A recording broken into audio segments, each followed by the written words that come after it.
buhay ng tao may mga katanungan.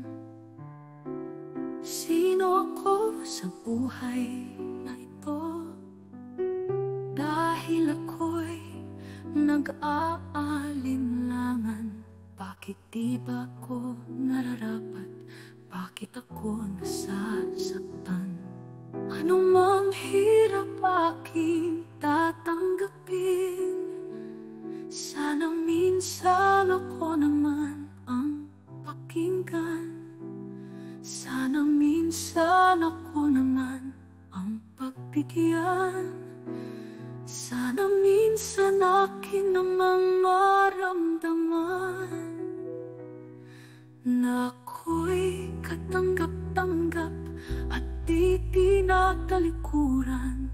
Mabuti na lamang may Diyos akong nalalapitan. Siya ang aking lakas at kinakapitan. Wala nang uuna pa sa kanyang kabutihan. Sa isang tulad kong pinanghihinaan, ako'y muling lalaban dahil ako'y may karapatan. Muli kong ibabangon aking pinanggalingan, mga magulang ko na may pagmamahal na walang hanggan.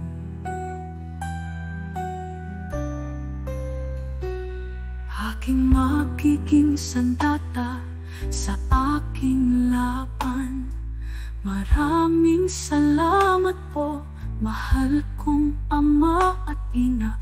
Mula sa kamusmusan hanggang magpahanggang ngayon, kayo ang gabay at haliging hawakan ng puso at isip kong pinanghinaan.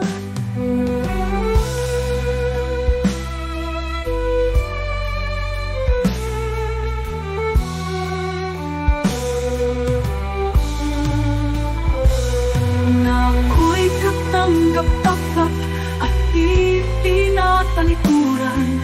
Mabuti na lamang may Diyos akong nalalapitan. Siya ang aking lakas at kinakapitan. Wala nang uuna pa sa kanyang kabutihan.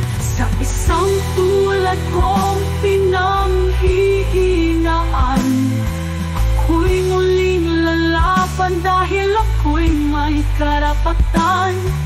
Muli kong ipabangon aking pinanggalingan, mga magulang ko na may pagmamahal na walang hanggan.